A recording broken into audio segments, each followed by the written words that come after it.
let's get into step 6. This is, if you're taking notes, this is from the chapter titled, Not an Optional Extra. Simply called Breaking Free from Regret. All of us have regret, but there is a way to break free of it.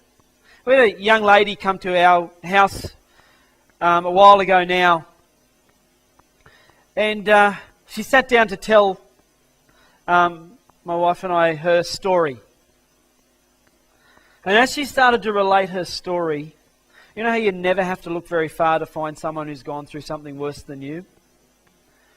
Well, as she started to relate her story, our jaws began to drop. As we realised that this young lady went through some horrific things in her life. And I'm not going to go into the details of what she went through, but they were some of the toughest things that any human could go through. And I remember saying at the end of it, because we got to start to talk about forgiveness. And I remember wondering to myself, if I went through what she had been through, could I forgive?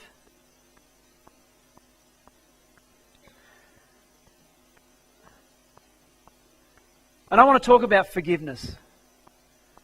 Because to move through from a life with depression and mental illness to a life beyond mental illness, you need to forgive.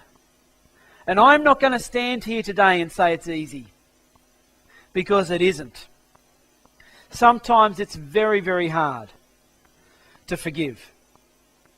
But it's not an optional extra. We have to learn to forgive. And this is sort of one of these parts where it's the real rubber hits the road type of thing. It's like, you know, we can talk about a lot, but when it talk about different things, but when it comes to moving forward in this process of recovery, if we choose not to forgive, we reach a point where we actually can't move forward. And I'm not saying that forgiveness is easy, because sometimes it is the hardest thing that you will ever do. But it's not an optional extra.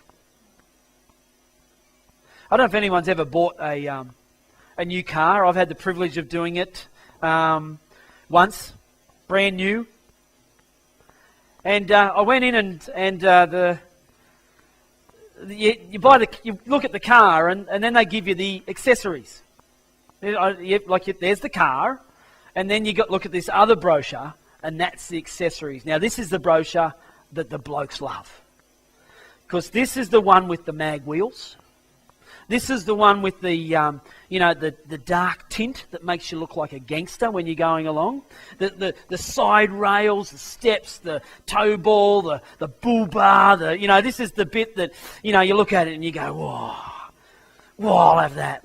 Whoa, I'll have that. I'll have that, and what was just the car now becomes this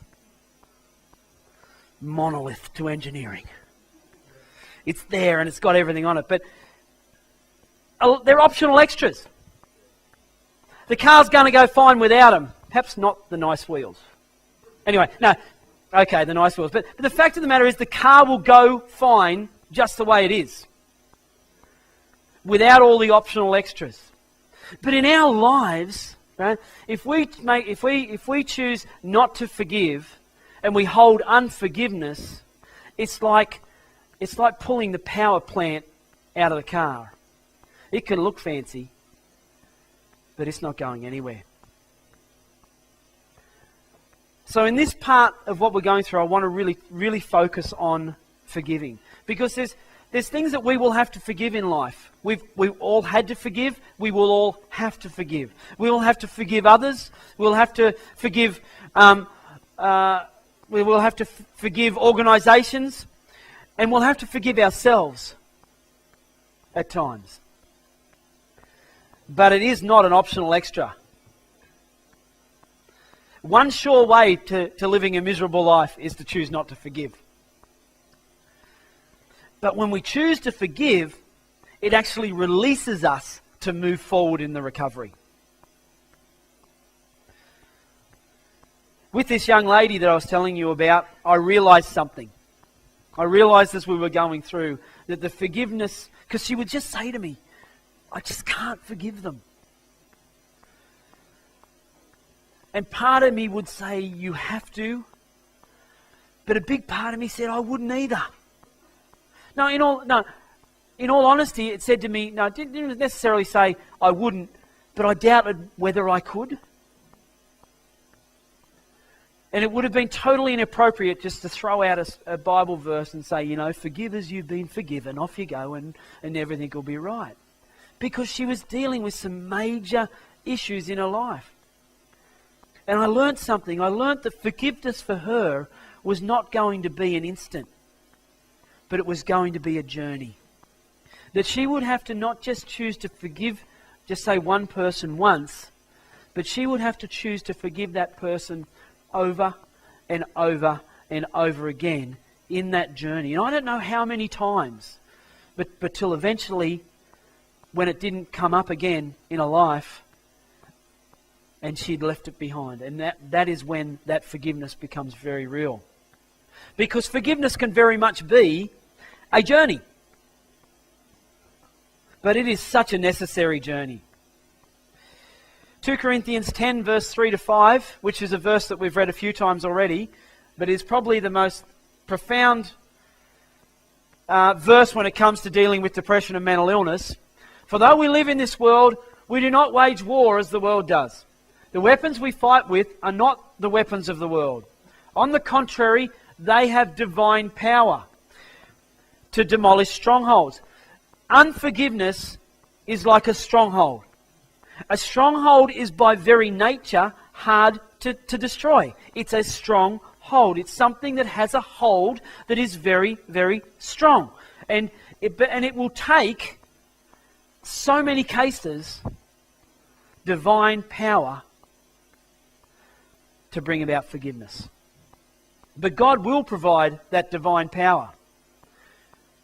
Because there are so many things that we come across that we don't have the strength within ourselves to actually forgive. But by God's strength we can forgive. Forgiveness starts the process of healing. It gives us freedom to leave our past and to step into our future. It actually releases us. Like a prison, it actually releases us out of the prison. 2 Timothy 3, verse 1 to 3.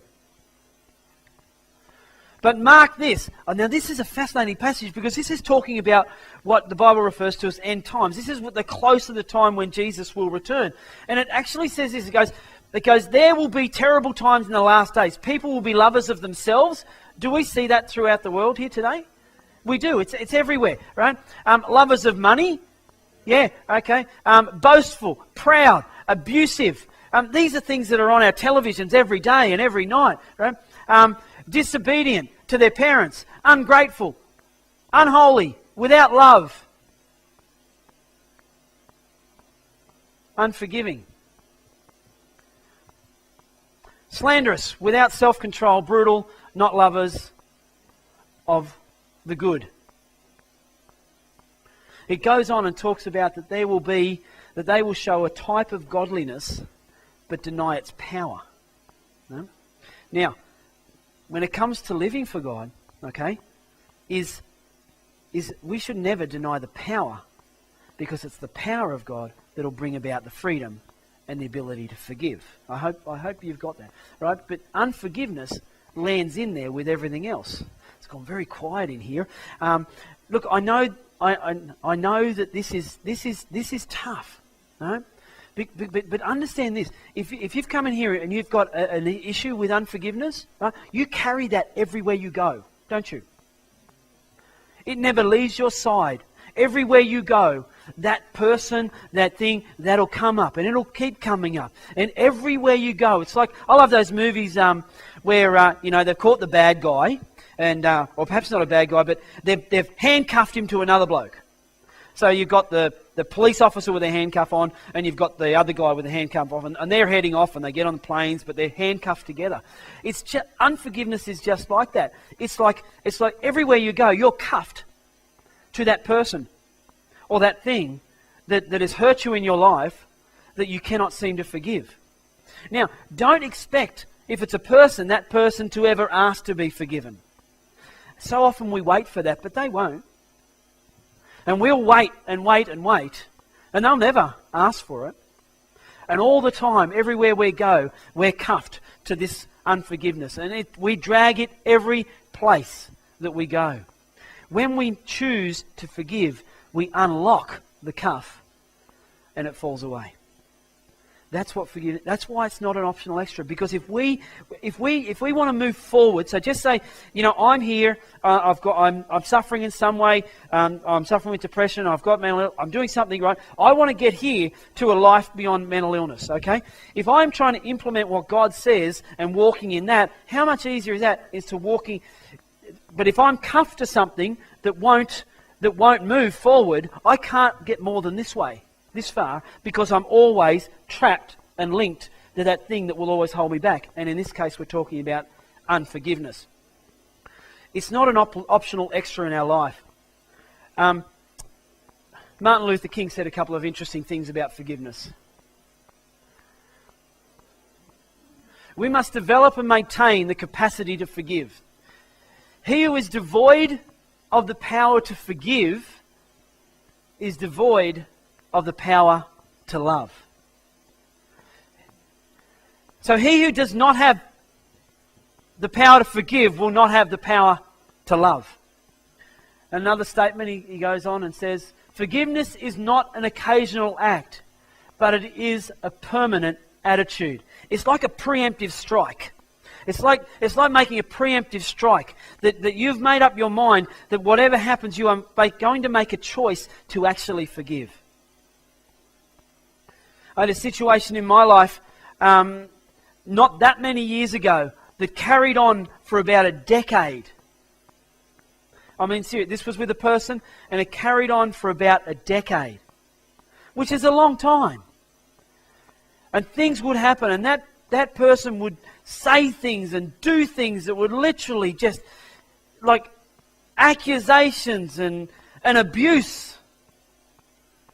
And because I've come out of this mental illness, I don't like confrontation.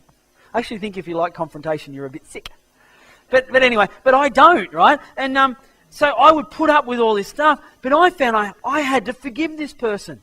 And I'd go, oh, okay, I'm forgiving them. And then a week later, something would pop up in my mind, and I'd start to relive it all again.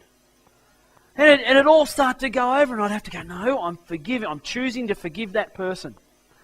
And it took a long time till eventually, guess what? What happened? It's just so cool. You can tell when you've actually forgiven them is because it doesn't come up again and doesn't run your thoughts in the direction they shouldn't go. And it was a journey of forgiveness. I think we need to understand sometimes forgiveness is a journey.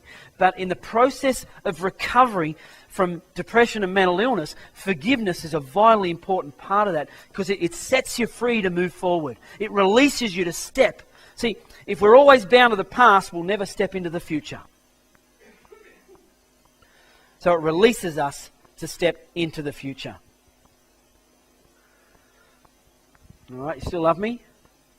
All right, I know, it's rubber hits the road stuff.